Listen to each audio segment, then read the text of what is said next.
Hello, I'm Jake Boudreau, civic journalist at Tell Community Television.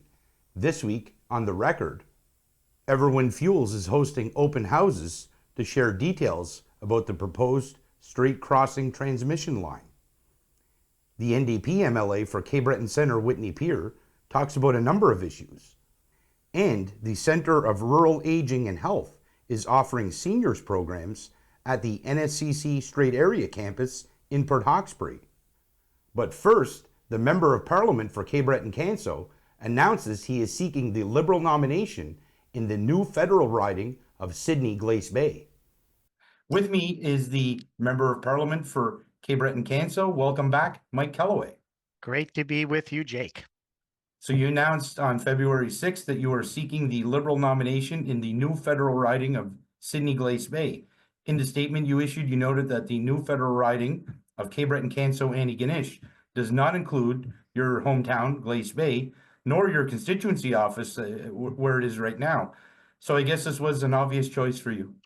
Yeah, I mean, first and foremost, let me just say it has been the thrill of my lifetime and the privilege and the honor to serve people in Cape Breton in northeastern Nova Scotia. I've gotten to know the riding exceptionally well. We've done a lot of great work, and we're going to continue to do good work with some major announcements in the next week in Cape Breton-Canso. We'll be doing that right up until the next election, whenever that is. Yeah, it was a decision that I came to, that I reached out to the party to inform them on. And I believe Jaime Batiste did the same in November. But I believe, look, fundamentally, I believe that when you're running in politics, you should live in the area and you should be from the area and work in the area that you reside in. And this new riding there's two new ridings. There's one that's urban and the one that's rural. The one that's rural is Cape Breton, Canso, Antigonish, and the one that is more urban is Sydney-Glace Bay. I happen to be, physically located and from the area of Sydney-Glace Bay, actually almost identical to the name. I grew up in Glace Bay and I live in Sydney. My office is between Sydney and Glace Bay. So, I made that announcement, and I think it's important. And, I think it's important in this new riding to run in the place that people know you and you know them. And that's Sydney-Glace Bay. And then the or Cape Breton-Canso Antigonish is a riding that I'm familiar with the addition of the town of Antigonish. And I think that somebody that is living in that area should be running in that area. Right now in Cape Breton-Canso, for example, I live in the riding. Glace Bay is in Cape Breton-Canso, and Sydney River is in Cape Breton-Canso. So it's important to recognize that because of the dramatic change of the electoral boundaries, a decision was made, and I wanted to be upfront and honest with everyone. I've been getting calls from all over the place, Arishad and Shedicamp, and on the mainland, people wanting me to run in Cape Breton-Canso Antigonish and wanting to know if I would be. And the same thing with Sydney River and Sydney, North Sydney, Sydney Mines.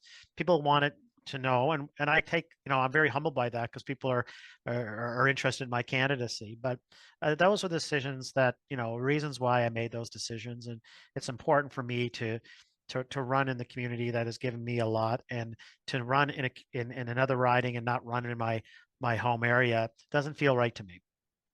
So is Sydney Victoria MP Jaime Batiste seeking the nomination as well in the new federal riding of Sydney-Glace Bay? Well, he actually came out much sooner than I did. He came out on November 22nd. I think it might have been the day after Escazoni's challenge to the boundaries was thrown out of court, and that ceased to be a case. He came out, I think, in and around the day after to say his intentions. Ultimately, the party will decide. It's not a Mike Kelloway decision. Look, it's not a Mike Kelloway riding. It's not a Jaime Batiste riding. It's two new ridings. The party will decide who should run there and why, and we'll respect those decisions. I respect the party officials, the Liberal Party officials. They'll make their decisions based on a whole host of things. And, I have a great deal of, have spent a great deal of time over the last 6 years with Jaime Batiste. Jaime's heart is in the right place. He's committed to constituents, and he wants to do what's best for him. For me, what's best for me is to run in the community that I was raised, worked, and live. That's what I measure this by. Now, if Glace Bay and Sydney River was in the riding of Cape Breton, Canso, and Ganesh, I'd be right there. So is there going to be an open nomination meeting? Because you mentioned in your statement that with no incumbent or assumed candidate, since it is a new riding, you said the time is now for a decision. And you seem to be pressing the Liberal Party to, I don't know if pressing is the right word that you'd No, use. I think it's fair. Pressing the Liberal Party. Is Yeah. there going to be an open nomination meeting, or is this something that the party decides? Or are you talking about party members making this decision? Well, I think fundamentally the party has the ability to make the decision. And my argument would be is that the party has all the quantitative and qualitative data to make the decision. And they will make the decision based on, again, their metrics in terms of the candidate, the viability of winning, so forth, like a whole host of things. So they can appoint one person for one riding, one person to another riding. Then it's up to that person to say, I accept that or don't. If you don't accept it, then you move on. And if you do accept it, then game on. Could there be a nomination? Yes. But I think it's not to put words in Mr. Petit's mouth, but I think he said in another media outlet that he wants the party to make a very quick decision on this. And so does Mike Kelloway. Mike Kelloway wants a quick decision. Number one, because the stakes are high. We're seeing what's happening in the United States as a result of an election that was fair. Donald Trump won. And now Donald Trump is putting forth a very alt-right series of policies that I think a good deal of people in Canada are uncomfortable with. The Federal Conservative Party is not that far off the mark. So we need to be ready, poised with our candidates, ready to fight the good fight for Canadians in terms of not becoming, I don't know, a duplicate of what's happening down in the States. I have not. The one thing that we, in our conversations over the years, Jake, I don't consider it campaigning, but I haven't stopped campaigning. I mean, meaning that from 2019, I believe that you got to be in the community. You've got to be seen. You got to get your hands dirty. If you're looking at to fund a project, you better know everything about the project. And the only way to do that is be in the community. So whether it's Cape Breton-Canso, which I have been in there for 6 years and honored to have been, or in Sydney-Glace Bay, you get your hands dirty by being out in the community, working on projects, and being with your fellow citizens. That's what I'm going to continue to be doing right until the next election for Cape Breton-Canso. In fact, I'm going to be on several Zoom calls with senators from the United States very soon to speak on fishing in Cape Breton-Canso and the impact of tariffs on Cape Breton-Canso. I'm doing that because this is our largest industry in Nova Scotia. We export about $5 billion worth of seafood to the United States yearly. Tariffs would have an impact. But you know where I'm getting my ideas and everything from? The people, the fishers. And so that's been what I've been working on. That's what the things I've been working on for the last 6 years. Getting in, talking to people, working with people to get our elbows up and fight the good fight. That's going to continue in the riding of Cape Breton-Canso, and that will continue in the riding of Sydney-Glace Bay. Should I be appointed to that position, or if Jaime Batista is appointed to that position, I would assume he would be doing the same. Fighting the good fight. So Jaime's been a colleague for 6 years. I was surprised in November when he came out to declare his candidacy for Sydney-Glace Bay. But no problem. Okay, that's fine. And I decided to allow 3 months from his announcement to really reflect on politics and really reflect on the reason why I got into politics. And why I got into politics, quite frankly, is not to be someone, but to do things. And that's what I want to continue to do. Now, if you're seeking the Liberal nomination in Sydney-Glace Bay in the new federal riding, and Jaime Batista also wants to run the Sydney-Glace Bay, are there candidates, Liberal candidates, that want to run that you know of in the new riding of Cape Breton-Canso and Ganesh? Well, I can say this.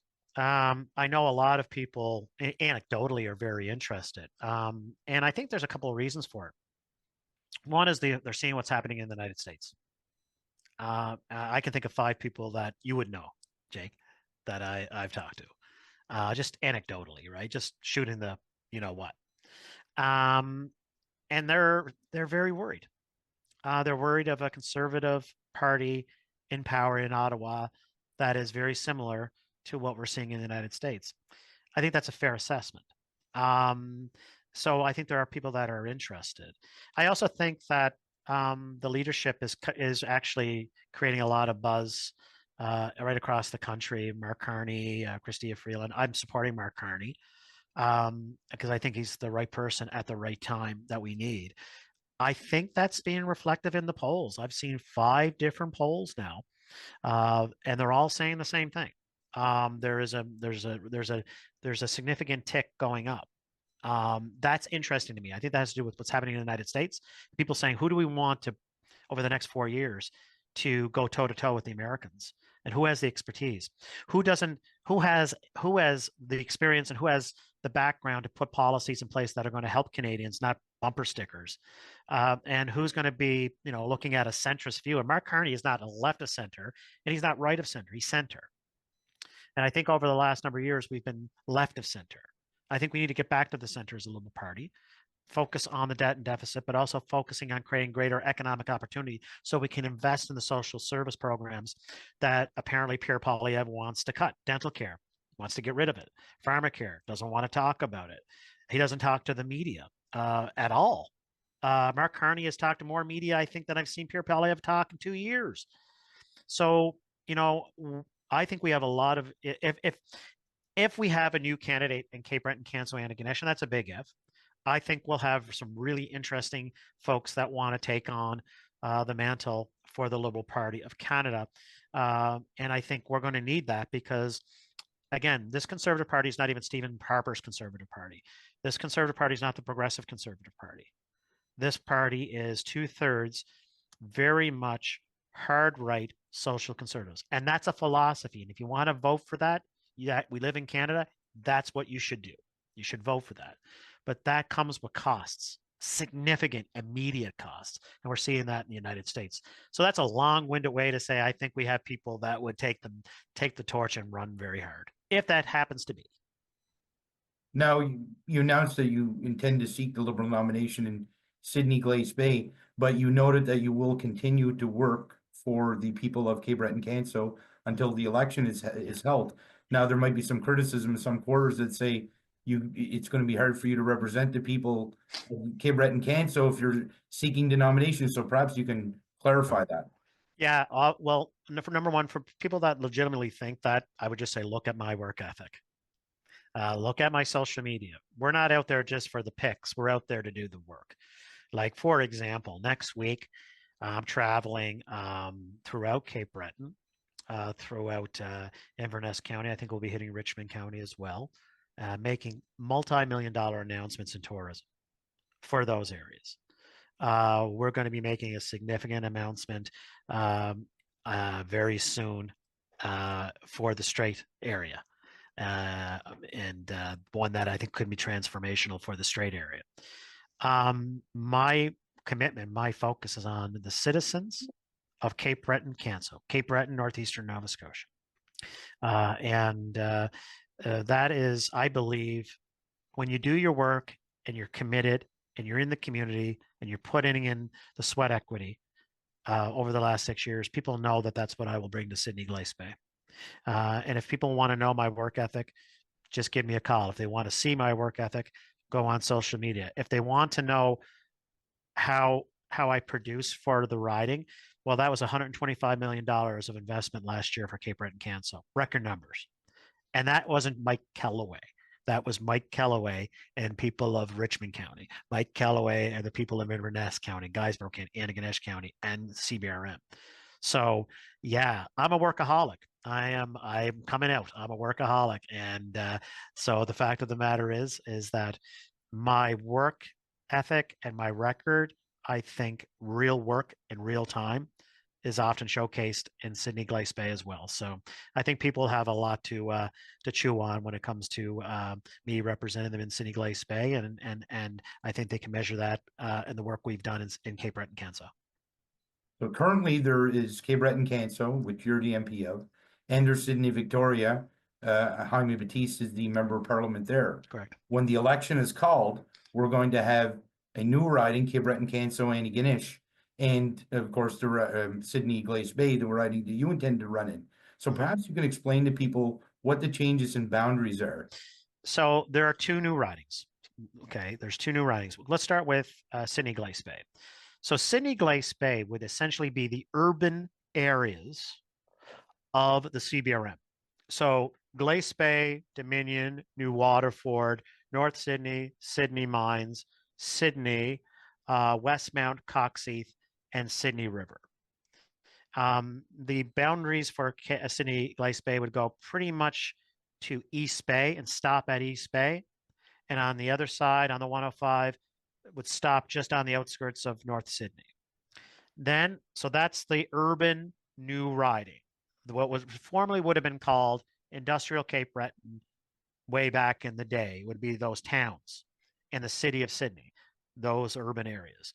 Now, the rural areas, for example, Louisbourg, Moraine, Port Morion, Donkin, going up the east coast, going up to Isle Madame, passing St. Peter's, going to Isle Madame, going up to Port Hawkesbury, going across Port Hawkesbury into all of Guysborough County, all of Antigonish County, now including the difference is the town of Antigonish, and Inverness and Victoria County would be considered Cape Breton, Canso, Antigonish, which in theory and in practice is predominantly a rural area. So those would be the changes, and there's significant changes when you add the town of Antigonish. That's a big addition. That's a huge population base, huge population base, and the change of condensing a riding into almost an urban riding would be the Sydney, the Glace Bay, the North Sydney, Sydney Mines, New Waterford, Coxheath, Sydney River, Westmount area. And so those would be the changes. Now, an interesting thing if you want to break it down. So in my current riding, I have Wakaba, sorry, I have Wagmatcook, Potlatech, Buckankeg, and I have three or four First Nations communities in my riding of Cape Breton-Canso. Right. In the new riding of Cape Breton-Canso Antigonish, 5 out of the 6 First Nations communities are in that riding. Eskazoni is in that riding. And then the Acadian communities, all of them are in the riding of Cape Breton-Canso Antigonish.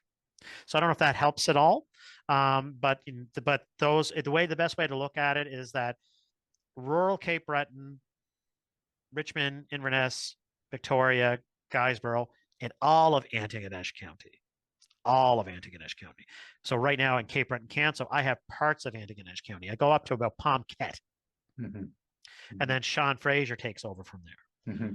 In the new riding of Cape Breton-Canso, Antigonish, that includes all of Antigonish, including the relatively high populated area of Antigonish, the town of Antigonish. Yeah, there was some confusion. Even on my end, I wasn't entirely sure, especially as it pertained to the CBRM portion of the riding. I knew that most of those rural areas, but I didn't know exactly where it stopped. And I assumed that some of the viewers out there as well probably weren't clear on it. So it's good to clarify that. Now, one thing, and as usual, when you speak to me, you always tend to tease upcoming announcements. And this interview was no exception. And there's going to be some announcements coming up in the coming days and weeks. Yeah. Well, next week, I'll be traveling the riding with the Minister of ACOA. And we're going to make some significant announcements in tourism and hospitality for the riding of Cape Breton-Canso. And again, it's the work of so many different organizations and businesses that are leading the charge on that. I get to work with them. I get to review files from them. I get to advocate for them.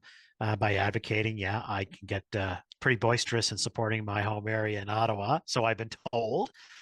by different people. That's important. It's a strength of ours, and we need to invest more in it. So I think when it comes to hospitality and tourism, we're going to see some major money being announced next week. And that's a culmination of a year's work of working on projects like this. It takes time to get things in order and in the right place, but now we do, and we'll be making those announcements. And there will be ones that you'll recognize and your viewers will recognize right away, from associations to businesses. And I was glad to play a role. But again, it's kind of a team Cape Breton-Canso approach. People just, when we put our heads together and we're working together and leaning into things and understanding that investments do matter. You can make cuts to investments. But for example, if you didn't believe in the importance of supporting businesses and community groups when it comes to tourism and hospitality, and if you didn't believe in that, there would be no funding for that.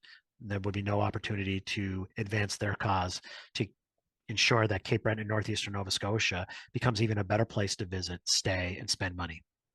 Well, that's great. I appreciate you taking time out of your day to speak with me and our viewers about these very important topics. Thank you very much. You're welcome, Jake. Can I say one thing? Like, we're going to be talking more on Tell-Il. There's no question about that. I just want to say thank you for your work. And thank you for the folks at Tell-Il, because now more than ever, we need local sources of news. Because of what we see on social media, oftentimes is a fabrication, to say the least, on any given story. And you do a great job, and you're a great addition to that team. And also, I would be remiss if I didn't say hello, Becky. Sydney Victoria MP Jaime Batiste issued a statement asserting that the Liberal Party of Canada has a clear nomination process under which Liberal MPs will be acclaimed in their ridings provided they meet the criteria for incumbent candidates. After the boundaries were changed, Batiste said over 75% of Sydney Victoria will form part of the newly established riding of Sydney-Glace Bay. Batiste claims he has met and exceeded all criteria set out by the party to be acclaimed as the candidate in Sydney-Glace Bay. The MP said the party has not announced or indicated any intention to open the nomination for Sydney-Glace Bay. Batiste added that representatives of the Liberal Party have confirmed to him that the rules will be followed. With me today is EverWind Fuels Director of Engagement. Welcome, Mark Stewart. Thanks for having me on. EverWind is hosting 3 open houses to share details about the proposed Strait Crossing transmission line, which your company describes as a key project supporting renewable energy initiatives. Perhaps you can talk about this project. What does it entail? What kind of work is taking place? And what's the timeline for this project to end and start?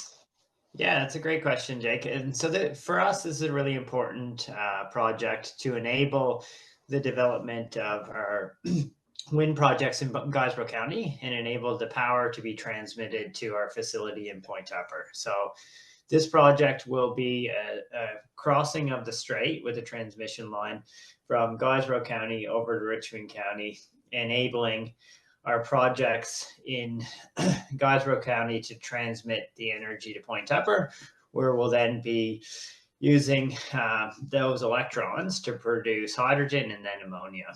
Now, when you talk about the project in Guysborough, I assume you're talking about the wind projects. Correct. Yeah, so that'll be the wind projects in Guysborough County. So at present, we have 3 proposed wind projects in Guysborough County. Currently, they're called wind projects 1, 2, and 3. We are looking to rename those sites, but there'll be 3 locations throughout Guysborough County with the planned generating capacity of 2 gigawatts of onshore renewable energy through wind turbines. When do you anticipate that project will begin, and when do you anticipate the finish? So that's a great question. So in Nova Scotia, currently we're working on our phase 1 wind development projects. So with those sites, we have 3 sites that have environmental assessments approved. So one that's called Bear Lake, it's down in West Hants, Chester, and HRM area. Two others that are in Colchester County, one called Windy Ridge and the other called Gammitnook. And then we're currently developing another site on the border of Antigonish and Guysborough County called the Upper Afton site. And so we expect those 4 wind development sites to be the first ones moving into construction, with potentially Bear Lake and Gammitnook moving into construction very late in this year. All those projects will be grid connected, and so they'll be utilizing the services of Nova Scotia Power to transmit the power to our facility. And we feel like there's real benefits in having those projects grid connected, because at times when we're producing additional renewable energy that can be utilized on the grid, or at times when the grid needs it more, that power can be utilized domestically. So those projects will be the first ones to move into construction. And then our projects in Guysborough County are all part of our phase 2 developments. So those sites, Wind Farm 1 is the most advanced. We have 4 meteorological towers set up there collecting wind data. And we've had staff on site there for really the last 2 years doing environmental assessment work. And we intend to submit our EA for Wind Farm 1 later this quarter. So sometime in March or April. And so what that would mean that as we move through the regulatory processes, we'd be getting closer and closer to moving into construction on Wind Farm 1, and that'll coincide with moving into construction on the Strait transmission line, because the 2 components would need to happen at the same time. According to EverWind, these information sessions are a chance to learn, ask questions, and share feedback about your project. I assume these will take the format of other open houses and information sessions with representatives there and some information for people in attendance?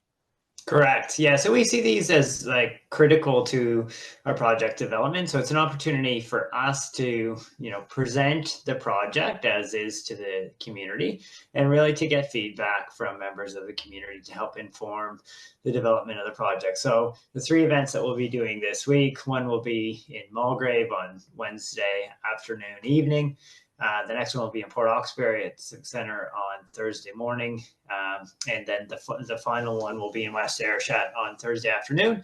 And really the idea here is that we will have a team of staff there to address components from environmental assessment through to engineering and design, through to construction timeframes, and really to use those as opportunities to get direct feedback from the community and help inform those projects. And we've already been out in the community speaking to businesses about the project and the construction, the environmental assessments, but also the opportunities that exist within the Strait for these projects. We see this project as being critical to enabling the phase 2 developments in Guysborough County, and the amount of, just with one project, the one wind farm in Guysborough County, we're anticipating around 350 to 450 people being employed through construction, and then those sites having an operating team of 20 to 40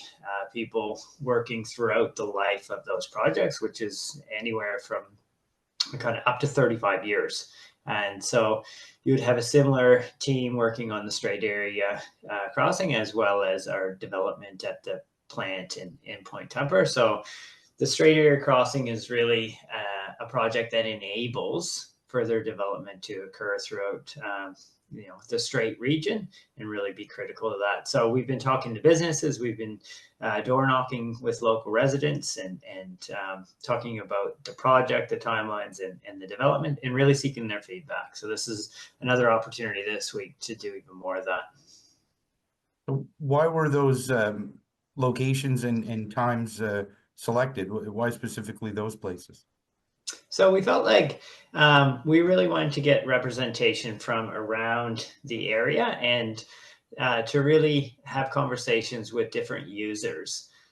So this will be an overhead crossing of the Strait. So we felt like having the opportunity to speak to people in Mulgrave that utilize the region for boating, for marine services, but also that live locally to those projects. And that's the same with Port Hawkesbury and with West Ayrshire and Richmond County, and wanting to get a representation from all those communities and municipal areas. We will do further community consultation and engagement in Guysborough County specifically when we have a revised layout for the wind site there. And that is something that we're expecting to have in place very soon.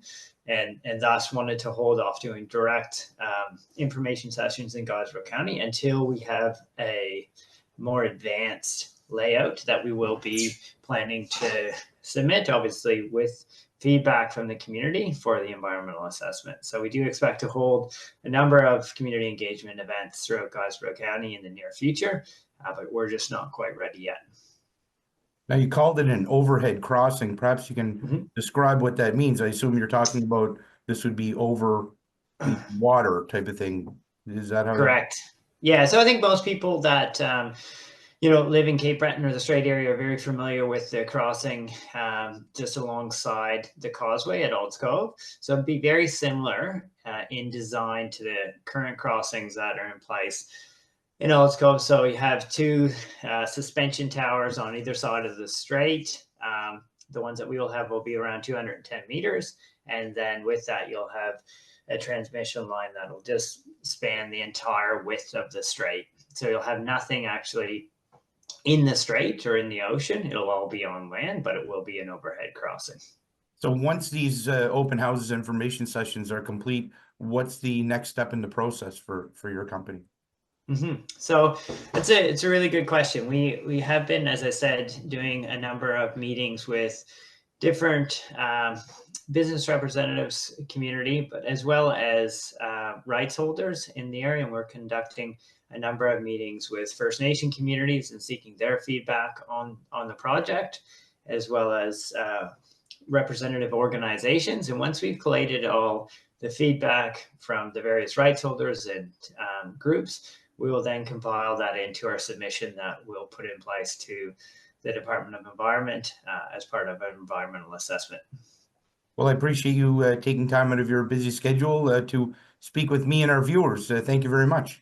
No, that's great. We're happy to be in the community and speaking to the community and involved in different community events. So we look forward to welcoming people to our open houses on Wednesday and Thursday this week. And can't wait to have more conversations about these exciting projects. With me today is the Nova Scotia NDP's critic for municipal affairs and for public works, and she's also deputy house leader. Welcome back to the MLA for Cape Breton Centre-Whitney Pier, Kendra Coombs. Thank you for having me. I love being here. Nova Scotia NDP leader Claudia Chender released a letter on January 28th claiming that Premier Tim Houston has no concrete plans to address the very real and imminent risks of American tariffs.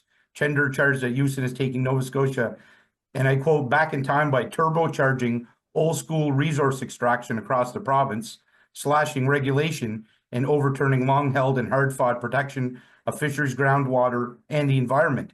In the letter, Chender said there was nothing about science or specific jobs or benefits, and she said the government was also shockingly silent on the need for a consultation with Mi'kmaq communities. Perhaps you can explain what your leader is talking about in this letter. Well, what our leader, Claudia Chender, is bringing forward in this letter is our concerns with the impact that these potential tariffs and the need to know what the Houston government is planning to do to mitigate this threat to Nova Scotia jobs and workers. And these tariffs are going to hurt American consumers by making products more expensive. We're in a lose-lose situation, and we must work with the other premiers and with Ottawa to ensure that Trump backs down. And if these tariffs are enacted, we're expecting the Houston government to share information and resources in real time. And given these widespread impacts with COVID-19 on every part of the province, there was an all-party briefing table. And we expect the same approach here now with regards to the resource extractions. that announcement made by the premier was created an uncertainty last week when he came out pretty much out of left field with his letter saying that they would remove the bans and moratoriums to allow new resource extractions is not the way to build an economic prosperity, in our view. Instead of addressing the uncertainty posed by Donald Trump's threats of tariffs with a plan for how the Houston government will support the sectors like fisheries and other sectors, of course, the premier left thousands of Nova Scotians actually in the dark on how we would protect their jobs and their livelihoods.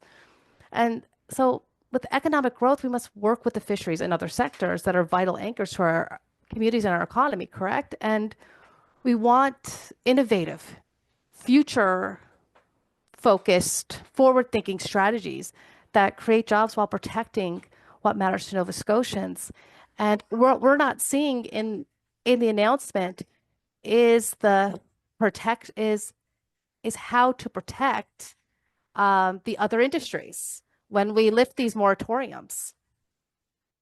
On January 16th, your party called on the premier to take immediate and decisive action on gender-based violence. Your leader, along with status of women critic Susan LeBlanc and justice critic Lena Hamid, sent a letter calling on the premier to personally meet with stakeholders and take concrete action after yet another intimate partner homicide in the province. Chender pointed to the need for bold, sustained, systematic action to address this crisis, noting that since October, 7 people have died in Nova Scotia in confirmed instances of intimate partner violence. While the Houston government has made promises, your party said there's a need for timelines, details, funding commitments, and leadership. Is there any way to explain why this seems to be occurring so frequently? It's an epidemic.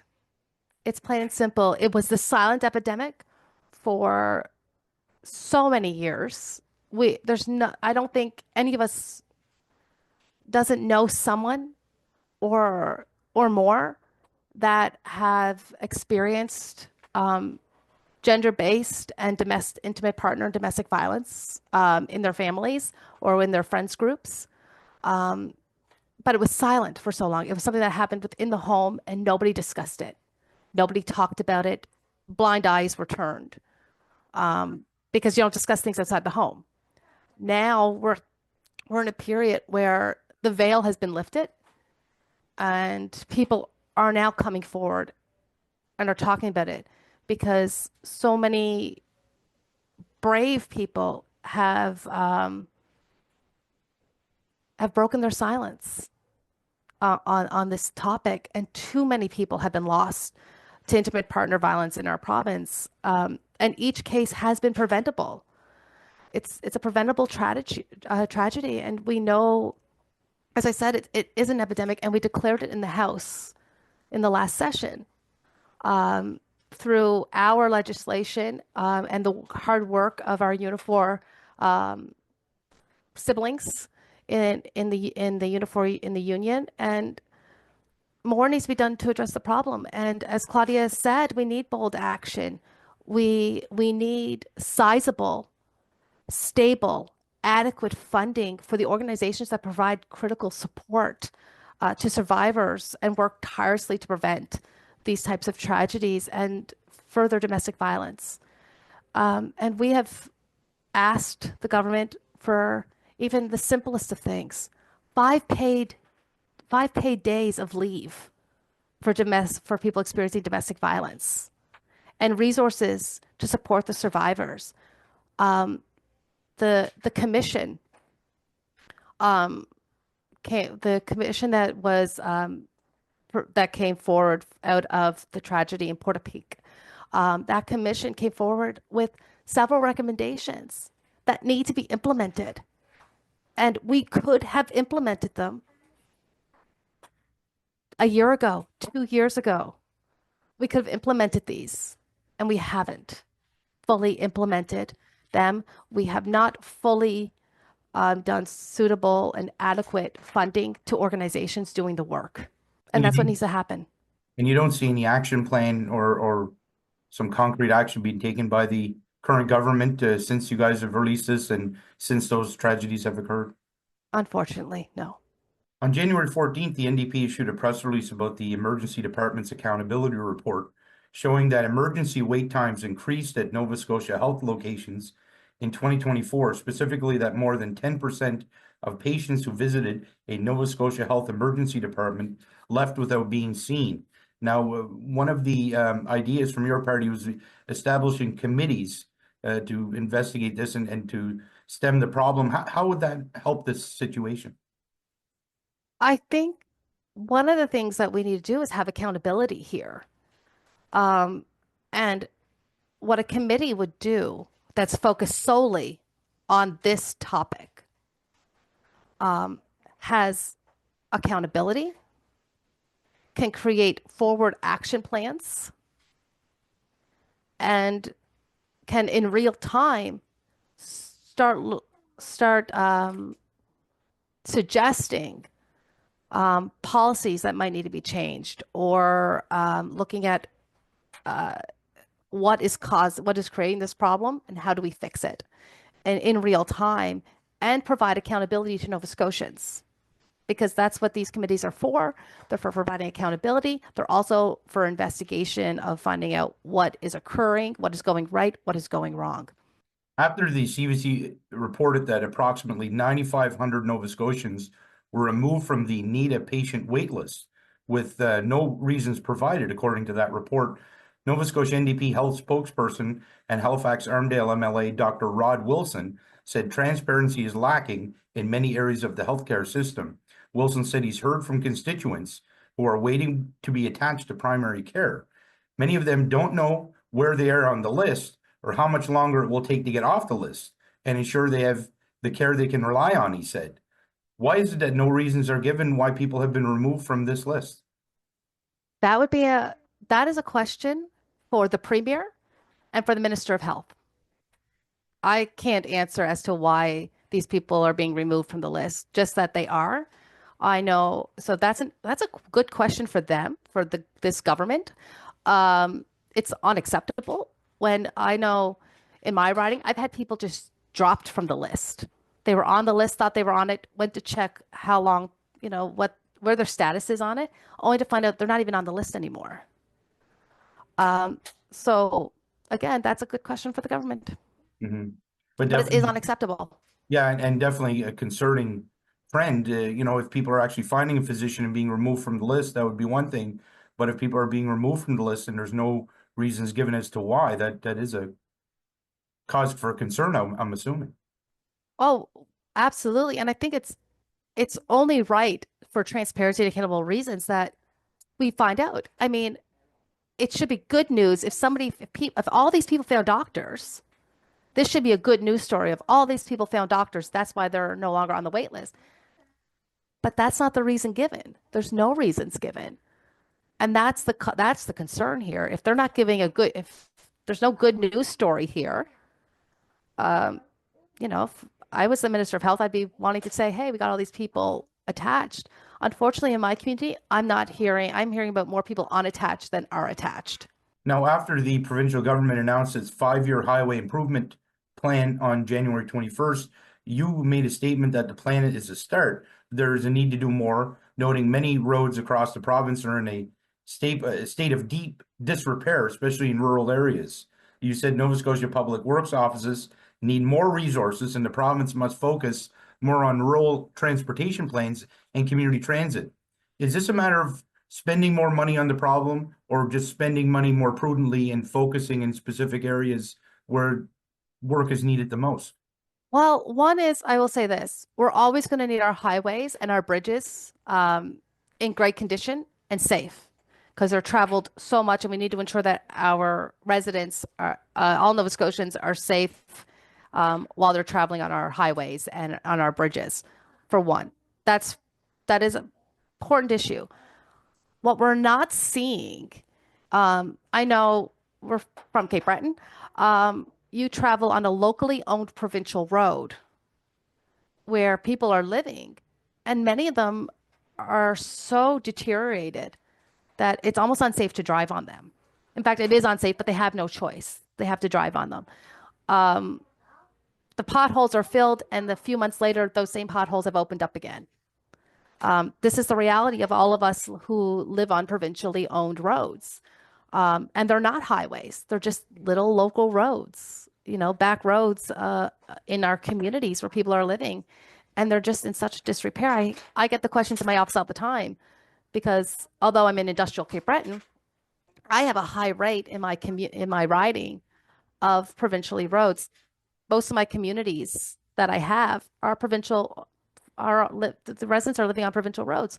They're in such deep disrepair, and we do need to work on ensuring that those roads are safe. And we also need to look at, in the HRM, they have a joint regional task force on transit. And I think we need a provincial wide in order to connect everybody across the province through transit systems. One, it can help get lessen the amount of traffic on our roads. It also helps with our climate change goals. And so I think this is the thing. We need to start putting money. We need to stop saying, well, if we do this, then we can't do that, right?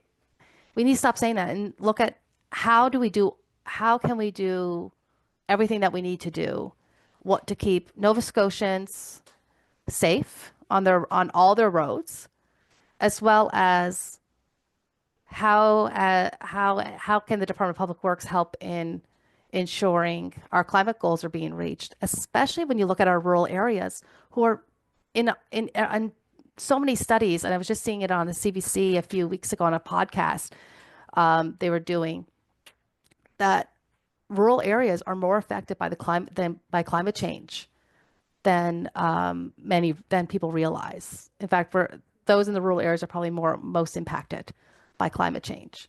So it's important that we look at those climate change goals and how the Department of Public Works can fit, as well as ensuring that the roads that we have are safe. And I guess we're not just talking about roads too. I guess bridges are also in that plan as well. And I guess not to be overlooked. I know we have a bridge here in on Alma Dam that's not been replaced and was just torn down. And there doesn't seem to be much of a plan to rehabilitate or repair some of these bridges that are in need of repair. And when those bridges are not replaced or repaired, it creates a cutoff from the community.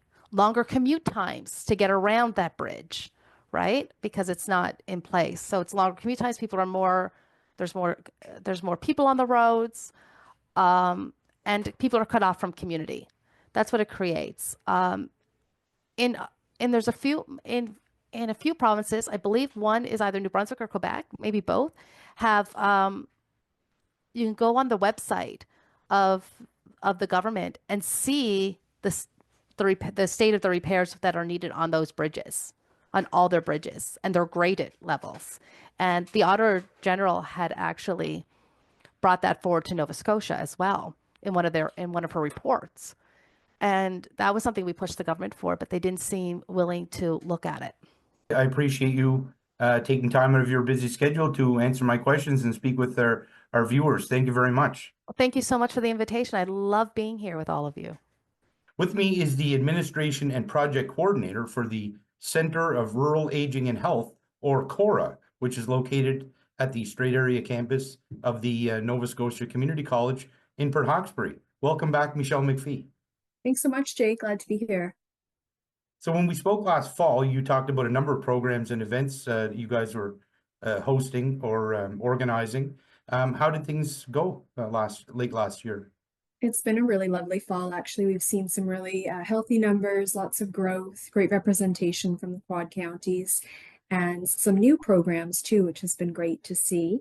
And a lot of great ideas from folks too. I feel like the more people are learning about CORA, there are a lot of people that are coming forward with their own individual skill sets and things to share. And we've been happy to find a place for them via our programming. So how are things going on right now that we're into the winter months, and what are you guys working on? What are you guys doing?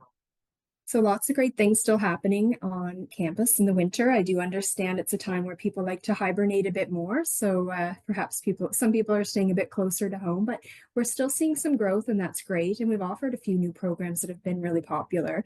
So I'm just going to refer to my calendar here, so ensure I don't miss anybody's names.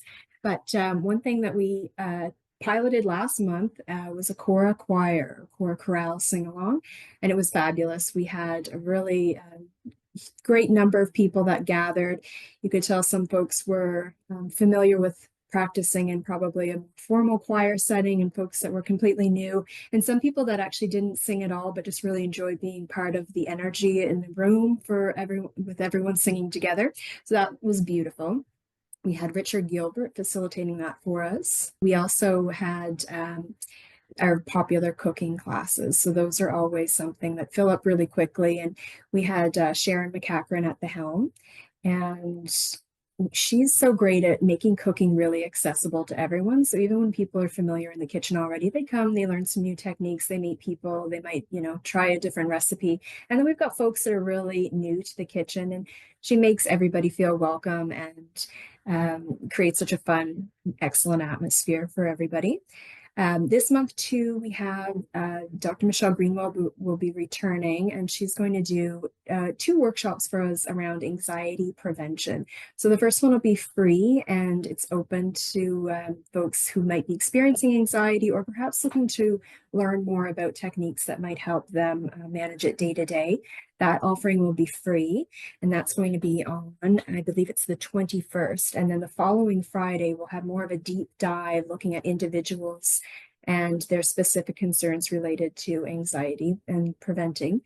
And that will be, there will be a fee associated with that offering. And yes, we look forward to hosting both of those as well.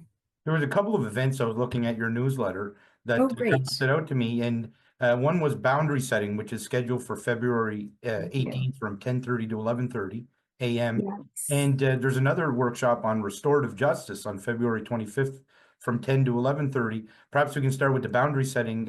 What exactly is that about? Thanks so much, Jake. I'm glad you mentioned that one. So, I think as we come out of the new year, we all have these ideas about how we want the year ahead to roll out. And I think this will be a beautiful workshop to help a lot of us with our boundary setting. What does a boundary mean to you? Sometimes it can be a kindness to yourself to ensure that you're not taking on too much, or ensuring that people respect what you're putting in place for yourself. And Julia Goldsworthy is going to join us and unpack all of that for us. So some people are really good with that. They have no problem putting into place their own boundaries, and some people need some more work. And so I think she's going to give a great overview for all of us, and we'll all take something away to learn. Island Community Justice Society is an organization. They do a lot of great work in community, and they focus on justice from a restorative approach. So they were looking to provide an overview of the work that they do and provide opportunities for anyone that might be interested in volunteering with them. So I think this, I think it's a 1.5 hour session, and you just mentioned the times. Thank you. And that'll be a chance for folks to learn more and potentially connect about volunteering opportunities as well. Now, you'd mentioned the anxiety prevention session, but I also noticed there's meditation classes as well, and there's a grief library on February 26th. And you seem to be kind of centered around mental health. Seem to be what the focus is on. So meditation, I'll go back, and that's one of our, I guess, key offerings through Cora. From day one, Monica McCarthy with Monica Cooley-Wells has been offering these meditation classes for us. Excuse me. And this year she began offering them for free, and we've seen a real uptake in the interest, I guess, in the program this year. And that's been lovely to see. Meditation is such a great way to connect with yourself amidst a busy world, and recognize how busy your mind is, and really how to connect with your own breath and try to take yourself back into the present moment. So we're always delighted to have her. We had a class today, really great group of folks, and I think we all came away, a bit lighter and more grounded, which was fantastic. And then the second one that you had just mentioned was, the grief library. Yes. So thanks for mentioning that one too, because this is going to be a little bit of a different offering for us. Normally we do most of our programming in person, and that's been requested by our core participants. That's where we seem to have most of our uptake, but there are a lot of great resources and information that are available, but not in, they're in, certain pockets of the province. And the Grief Library, this is going to be organized by our sister site in the Annapolis Valley, the core program there. Will be streaming into this and learning about this library that is actually available to all Nova Scotians. We can all have access to it. It's a wealth of resource information.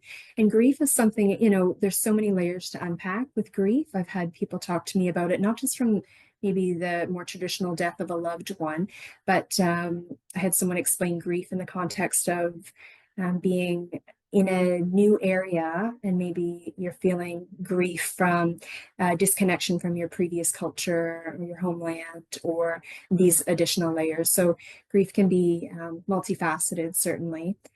And I would love to just give a shout out to our wonderful facilitator who's been offering death cafes for us since October. They've been incredibly well attended. Each cafe is really different, and the conversation's guided by the folks that are in the room and what they need to say, what they want to express that day. But in its simplest form, death cafes are about talking openly about death and dying in a safe space. And we've had tremendous uptake, lots of great feedback. Our facilitator, Stephen Anthony, is so highly skilled and compassionate. We're really happy to have him. Now, there's some other events I noticed that seem to be kind of focusing on general health, like the plant exchange on February 14th. You mentioned the Cora Kitchen that's going to take place on February 7th and 21st, and foot care clinics on February 4th and 19th, and Tai Chi classes that you mentioned previously. And these kind of seem to be focused on general health, I guess. Yeah, I think that's a fair assessment. So I appreciate you flagging all of those. So we do have Tai Chi that's also something that's been offered regularly throughout the core program. That's with Dr. Michelle Greenwell also. And we also have Nurse Tina Pinkham, who does our regular foot care. She is still accepting new clients at the moment, but we are encouraging people, if they are interested, to try to join us sooner than later. Her client load is quickly filling, so we want to ensure that everybody has access to the appointments as they need them. Yeah, the plant exchange. So this is probably one of my most favorite offerings to date. So this is a chance for people who may have a green thumb, and maybe those that want to develop a green thumb, but really we're just offering a chance for people to exchange both their plants and their knowledge. It's a 1 hour setting. We'll have a variety of plants available from various people's slips. I feel like I should kind of adjust my camera so you can see all my plants in the corner that I've already transplanted. I'm so excited about. So we had our last exchange, I think we had 60 plants, and we had almost as many people come out, and some folks were completely new to plants and had all sorts of questions for us, but it was a great exchange and opportunity for folks to share their knowledge with one another. And I think there's so much research around the benefit of plants and having green in our space. And so in these office environments, I was delighted to see even some of our faculty members and NSCC staff pick up a plant and have something to nurture on the side of their desks amidst their busy days. So really looking forward to that. It is on Valentine's Day too, so I think it could be a practical way for folks if they perhaps forgot to get a Valentine's Day something or other for their special someone, to come by and grab a plant or share one with us as well. Now, you spoke about the Cora Cafe, which is held every Wednesday and Friday, and as well as the Cora Chorale/Choir that's going to take place on February 27th. But they also have a couple of others, an afternoon at the movies on February 13th, and Crafternoon and Puzzle Club every Tuesday in February. And these seem to be kind of recreational, kind of fun activities, I guess, to describe it that way. Yeah, thanks. I think so too. I think we're managing to offer quite an array of programs, I think. So there's a little something for everyone. And the best thing about Cora, I think, is that you're able to pick and choose depending on your own schedule and interest level. We do have folks that come, to almost every offering, and then we have folks that are more selective. They're coming just to specific things that are of interest to them, and that's great. That's what it's all about. We do, yes, we do have a regular crafternoon on Tuesdays, and that's a chance to bring your own particular craft project, or just take advantage of what we might have on hand. So it could be adult coloring books, puzzles. I think it's called diamond art now. It's almost like a cross stitch, but with diamond plastic pieces, and it looks really great when it's finished. And the afternoon at the movies is coming up. We're going to be partnering with our Equity, Diversity, and Inclusion Committee on campus. And we're going to be streaming some content that'll help us, I think, unpack some of the things that are happening currently politically. There's a lot happening in the world right now, and I think there's just going to be a great chance for us to all come together and share, learn, connect. And I think that's going to be an intergenerational event as well. We'll have some of our students joining us, so the conversation should be really rich. So what do you have coming up in the coming months and weeks as far as Cora goes? So some of it I'll keep close to my heart, because there's just some things that I need to fine tune in terms of the details, but I would like to actually go back to that Cora Cafe piece, because that is a regular feature. And I have heard from some folks that they said, sometimes I'm interested in your content, but I don't have anyone to go with, and I'm not sure about coming onto campus by myself. So I always say the Cora Cafe is a really fantastic way to just get a sense of Cora and campus, and recognize how welcoming and open a space it is. It's a place where everyone belongs. We have our morning coffee and tea together, and we enjoy, some sort of sweet and refreshment. And yesterday, Jake, we had a cafe regular who had celebrated their 85th birthday and just happened to share it with us, which was lovely. And to celebrate together, give a happy birthday shout out. And it's a really lovely atmosphere. The conversation is very rich. Sometimes we'll have conversation cards that we'll pass along, and then it just prompts discussion in so many different areas and ways. And yeah, I highly encourage folks to maybe test out the Cora Cafe. I think you said the days, Wednesdays and Fridays, to get a sense of what we offer and whether Cora might be for you. Well, that's great. I really appreciate you taking time out of your busy schedule to sit down and talk with me and our viewers. Thank you very much. Likewise. Thanks, Jake. Thank you for watching. Please tune in again to find out what we will be talking about on The Record.